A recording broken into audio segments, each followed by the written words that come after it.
Saludos amigos, bueno pues hoy aquí desde Cozumel quiero compartir con ustedes un tema basado en Isaías 9:6 y le he llamado el mejor regalo de Navidad, porque debemos de saber que en estos días, en esta temporada, una de los grandes dones, influencia o legados, es la palabra correcta, de la Navidad, es que hay intercambios de regalos, hay regalos de los padres a los hijos, regalos a personas con escasos recursos. A veces armamos también alguna canasta navideña y las damos de regalo. Esta temporada es una temporada de muchos regalos. Y debemos de saber que eso se da con motivo de la Navidad. O sea, todo lo que es la celebración incluye los regalos, incluso hasta el bono navideño.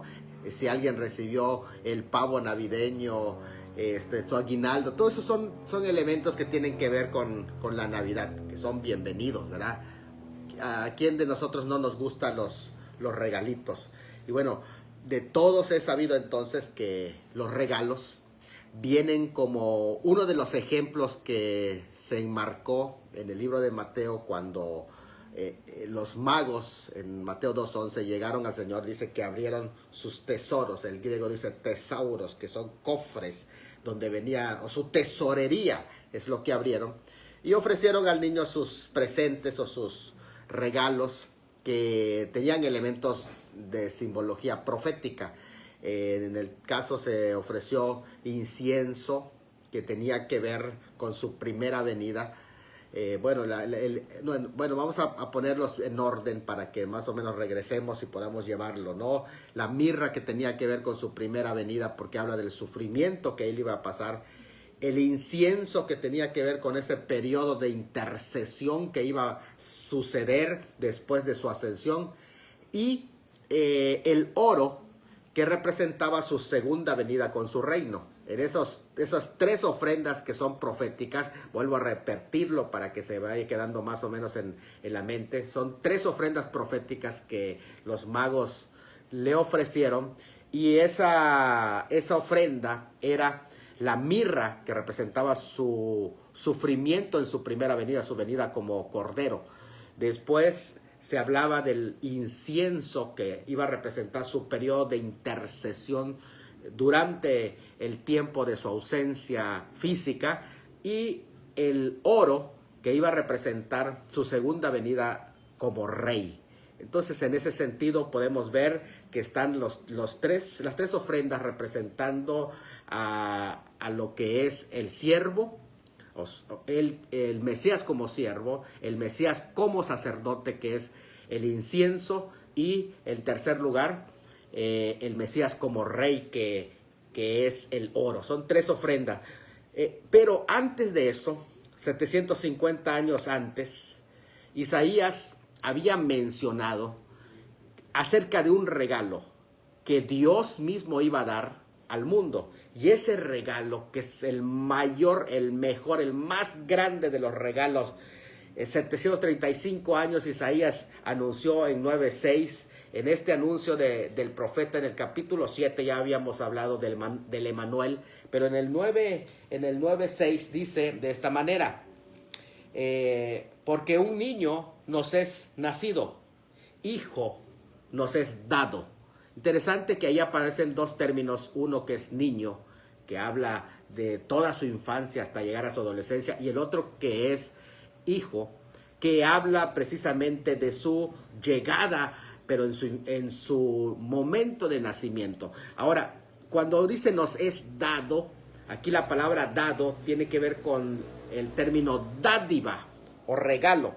Así que Isaías 9:6 nos habla del regalo que Dios iba a dar al mundo. Y es que es así: el más grande y el primer regalo de Navidad no lo dieron los magos ni siquiera en Mateo 2:11, que ya mencioné las tres ofrendas que ellos, o dádivas, que le dan al niño. El regalo más grande, el mayúsculo regalo, es un regalo que Dios anunció que iba Él mismo a dar. Por eso dice, hijo nos es dado. Es decir, es la dádiva de Dios. De tal manera amó Dios al mundo que dio. Y entonces cuando hacemos estos regalos nos vamos a proyectar, a recordar que Dios dio el más grande de los regalos. ¿Y cuál es el más grande de los regalos? Él envió a su Hijo unigénito para que sea ofrenda. De tal manera amó Dios al mundo que dio a su Hijo unigénito. De tal manera que a Dios nunca le vamos a ganar en cuanto a dadivosidad, en cuanto a dar. Siempre vamos a estar en deuda con Dios. Nunca podríamos pagarle jamás. Así que todos aquellos que se quejan de las ofrendas, se quejan de los diezmos, se quejan de la dadivosidad, se quejan de la generosidad, solo quiero decirles que siempre vamos a estar en deuda con Dios y que nunca todas nuestras dádivas que le podamos dar, no vamos a poder pagar el más grande regalo, obsequio, tampoco nos lo está cobrando, que Él nos da, pero es una forma de recordar. El capítulo 9 de este pasaje, recuerden que el Emanuel se habla en Isaías 7, 8, 9, 10, 11 y 12. Son 6 capítulos que hablan de la venida de Emanuel, mientras el imperio asirio está amenazando al reino de Israel, tanto del norte como el reino del sur. Y bueno, en el capítulo 8 ya se habla de la devastación que el asirio había hecho sobre esa tierra, la tierra de Emanuel.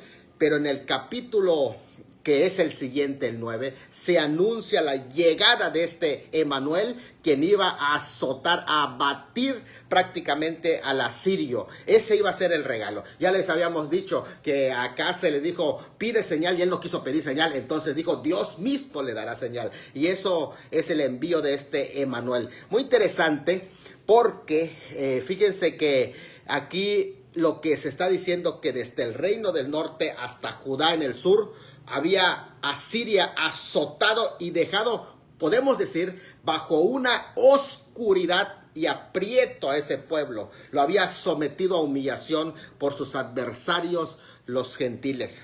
Pero viene la esperanza en el capítulo 9, que es el que leímos.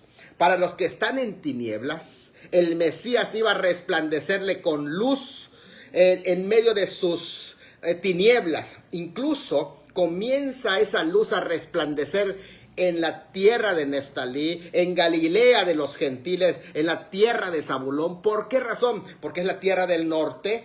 Ahí va a comenzar la luz a resplandecer, y la razón es que fueron las primeras ciudades que fueron abatidos por los asirios. Así que la luz iba a venir desde allá, porque los asirios, en manos de Tiglat-Pileser III, primeramente habían abatido al reino del norte, y allí mismo, en esa ciudad que había sido abatida, que había sido investida, a esa parte que primeramente incluso los habían llevado en el 722 ya cautivos, allá iba a aparecer el Mesías. Fue el inicio incluso de su ministerio, del ministerio de la predicación del Mesías, en Mateo capítulo 4, versículos 12 al 16. Por eso dice que en Galilea de los gentiles luz les resplandeció. Aquí lo decía Isaías.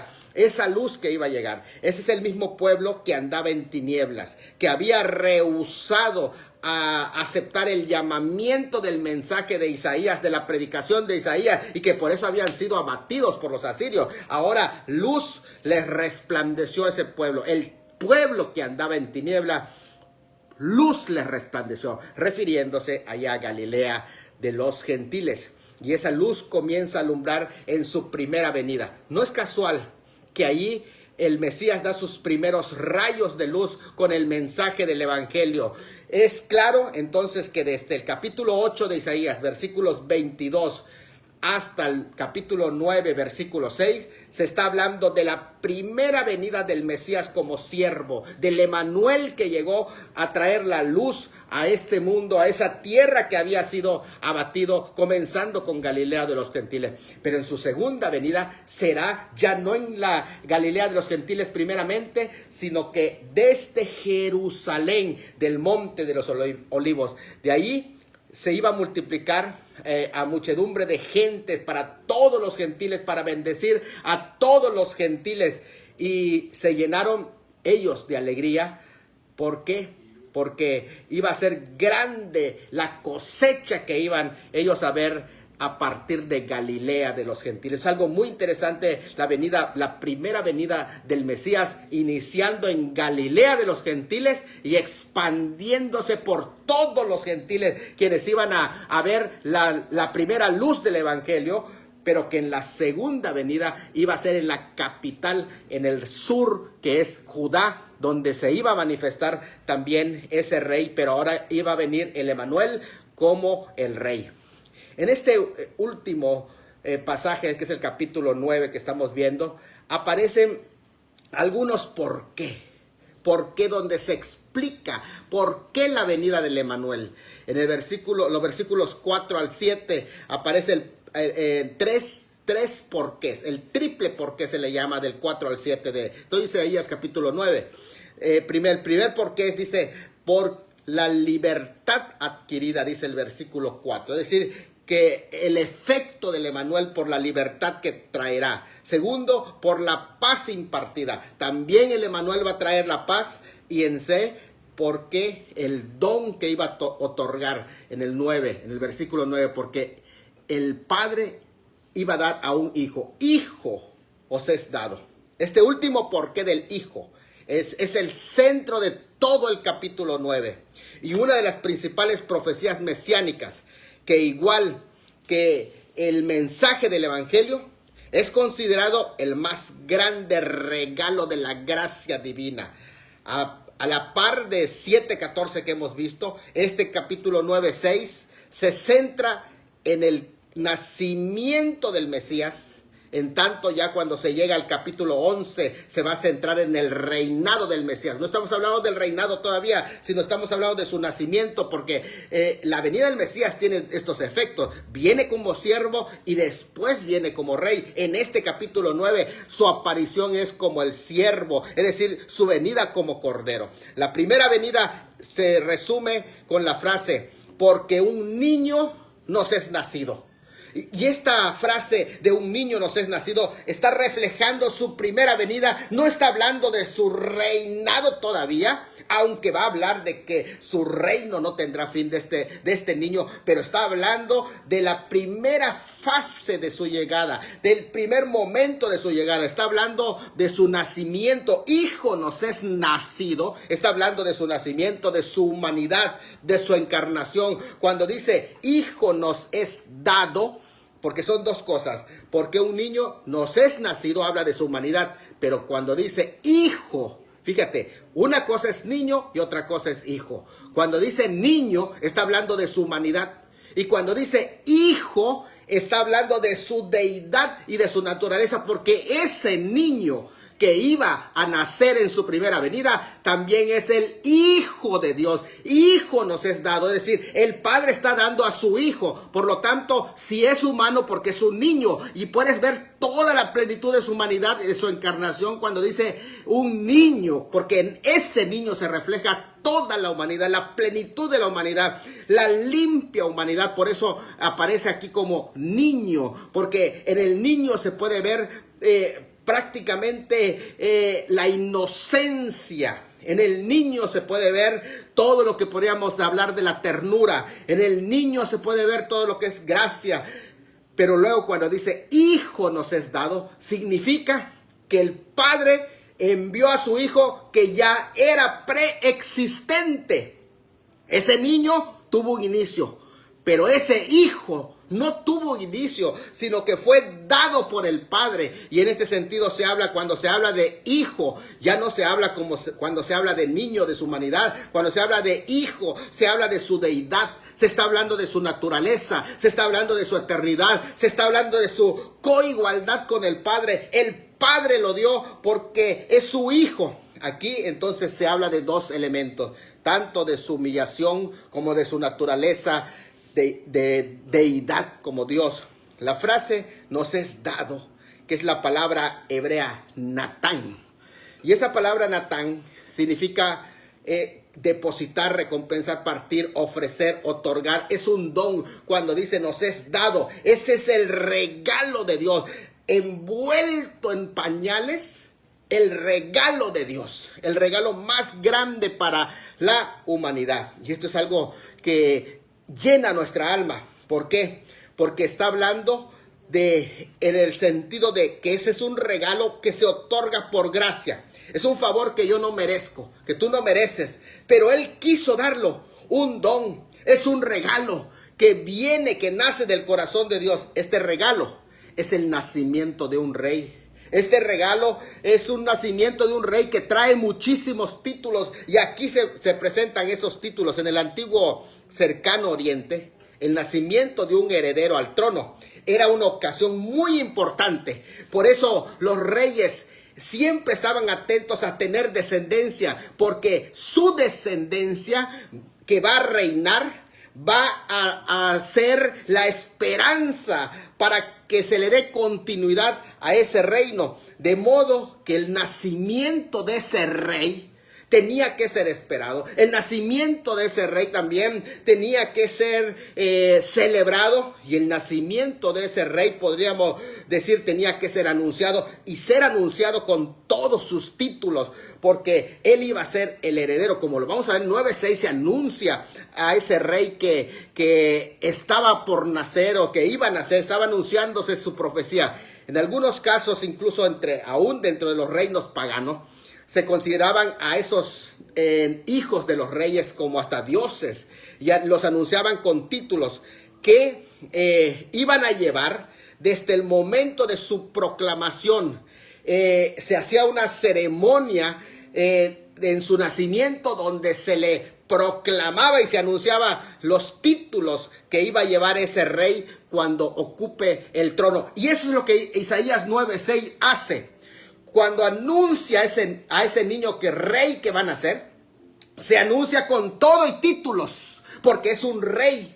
Va a llevar todos estos títulos ese rey. El regalo entonces del Padre es a su Hijo, pero no solamente a su Hijo, sino que está regalándole a la humanidad un rey que lleva todos esos títulos que se le puede decir que son a modo de tratamiento. Tratamiento es una expresión de respeto que se le da. El término tratamiento es una expresión de reverencia que se le da cuando se le declaran sus títulos. Y si le acredita a ese nuevo rey con todas esas diversas cualidades y realizaciones. Por eso ustedes ven que cuando se hacen las entronizaciones y se dice, este es el rey fulano de tal rey, y hasta 15 títulos que se le da de todo lo que es el rey. Esto es lo que se hace en Isaías 9:6, cuando se le pone esa larga lista incluso de nombres teofóricos que aquí aparecen, porque son nombres teofóricos. ¿Qué significa esas frases con nombres teofóricos que van a representar su identidad? Lo que significa es que son nombres que contienen el nombre de la deidad adentro. O sea, cada uno de esos nombres que aparecen aquí contienen la declaración de la deidad. Y esto es algo muy fuerte porque proclama la identidad de ese rey.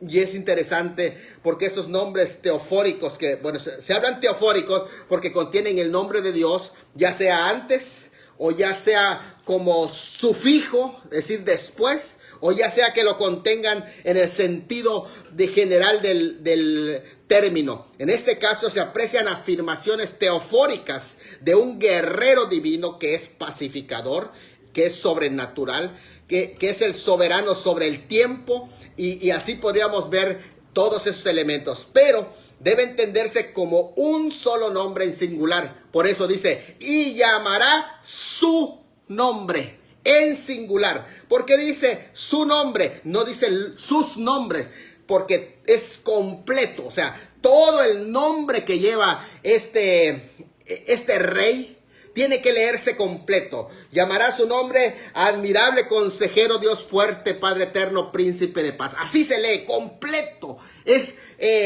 Aunque podemos ver 4 sustantivos acompañados por adjetivos calificativos cada uno de ellos, vamos a verlos. Por ejemplo, sin embargo, podríamos entender que cada uno de ellos reafirman su divinidad, su encarnación y su exaltación en este sentido. Por ejemplo, el primero, que es admirable consejero. Es el primer nombre o el contenido del nombre es admirable consejero. No es admirable y consejero, no, es admirable consejero. Es la primera declaración de su nombre teofórico, es decir, que contiene el nombre de la deidad. Admirable consejero está diciendo que de un carácter de dignidad, de sabiduría para gobernar, que tiene una sabiduría ilimitada, que a él puedes recurrir, sobre todo en estos tiempos, si te encuentras triste, nostálgico. Acuérdate que él es admirable consejero, porque cuando sales de su consejería, sale pero lleno, iluminado de esa presencia de Dios, además de esa sabiduría y de esa paz que transmite. En segundo lugar, es Dios fuerte. Esa frase es muy potente porque está reafirmando su deidad. Si este hijo que iban a nacer es Dios fuerte, es el gobernante omnipotente, que es el supremo, que es infinito su poder que contiene, porque eso es lo que dice Dios fuerte, que no hay nadie como él. Ese es el segundo título que aparece allá. Y en el tercero dice Padre eterno, que mejor puede traducirse como Padre de la eternidad. Y es interesante la paradoja, porque es un niño y es padre. Es hijo y es padre, como es padre de la eternidad. No hay nadie que esté sobre él. Él es el todopoderoso. Y es interesante esa forma de acercarse como la fuente de la eternidad, porque es el Padre de la eternidad, es la fuente de la eternidad. No es la eternidad el que lo concibe, sino que Él es el que concibe la eternidad. Es permanentemente Padre de la eternidad. Es interesante eso. Además, es Príncipe de Paz. Interesante este título que aquí está contenido dentro de esos 4 aspectos teofóricos que se está proclamando a ese hijo que es enviado. Dominio, príncipe de paz, es dominio de tranquilidad y de seguridad. Príncipe de paz habla de su linaje como príncipe, hijo de David. Es el mismo que es nuestra paz, nuestro shalom, que allí está mencionándose. Sobre su reino, descrito en el versículo 7, hay muchos comentarios que se hacen en Ezequiel 36, en Zacarías 8. Lo dilatado de tu imperio, dice, comienza precisamente en el milenio y se extiende por toda la eternidad, porque no es que en el milenio es su reino solamente, no, y su reino inicia en el milenio, pero no se limita al milenio, sino que lo dilatado de su imperio no tendrá fines por toda la eternidad. Y es parte en el que podemos decir importante de esta oración, lo dilatado de su imperio. Pero lo que aquí nos interesa es su primera venida, su venida como cordero, que aquí se habla con relación al pecado, cuando se encarnó, cuando se humilló hasta lo sumo. En este versículo 6 de Isaías capítulo 9 que estamos hablando, esa venida cuando Él se hizo carne, ese mismo es el Dios fuerte, el Padre de la eternidad. Ese es el mismo niño que había nacido en Belén. Ese que estaba envuelto en pañales es el que sostiene el universo. Ese que en ese momento no podía ni balbucear ni hablar, es el Verbo de Dios, el Verbo encarnado. Es ese niño que se humilló, como lo dice en Filipenses 2, 6 al 8. Se humilló hasta lo sumo. Y es que su encarnación lo que refleja es, hermanos, la humillación de ese hijo hasta lo sumo. Se humilló hasta lo sumo, tomando forma de siervo, haciéndose humano hasta lo más bajo. ¿Y cuál es ese mejor regalo que Dios nos dio en Navidad? Dice que nos dio un poderoso Salvador. Te vino a buscar y a salvar. Entonces, ese regalo que es el mayor, el más grande de todos los regalos que tú puedas recibir en Navidad. No hay regalo más grande que tú puedas recibir en Navidad que la salvación de tu alma. Y esta ya ha sido pagada a precio de sangre. Para eso envió a su Hijo. El regalo de Dios es que envió a ese niño para tomar forma de siervo, para que pueda tomar su humanidad y a partir de entonces iniciar en este proceso de su intervención dentro del tiempo, para que pueda morir por mis pecados, por tus pecados, y que hoy nosotros podamos tener gratuitamente la salvación. Ese es el grande regalo que jamás puedas recibir. Recibe a Cristo como tu Salvador. Y es interesante esto, no pases el año sin apropiarte de este regalo especial para ti, porque ¿sabes qué? Si no, de nada va a servir todos los regalos del mundo que tú puedas recibir. Si rechazas el regalo de Dios, que desde el cielo te envió a su Hijo como regalo, que es el Salvador, porque es lo que significa Jesús, significa Salvador. ¿Salvador de qué? Él salvará a su pueblo de sus pecados. Si tú rechazas este regalo del Padre, esta Navidad no tendrá sentido. Recibe este regalo, que es el regalo más grande, y no solamente recíbelo. Yo digo, celébralo. Celebra esa salvación. Dale gracias a Dios por la salvación, porque en un momento dado, muchos rechazaron cuando ese regalo vino a este mundo. Por eso dice que le cerraron todas las puertas y no se halló lugar para ellos en el mesón. Todos le cerraron la puerta. ¿Y tú le vas a cerrar la puerta a este regalo?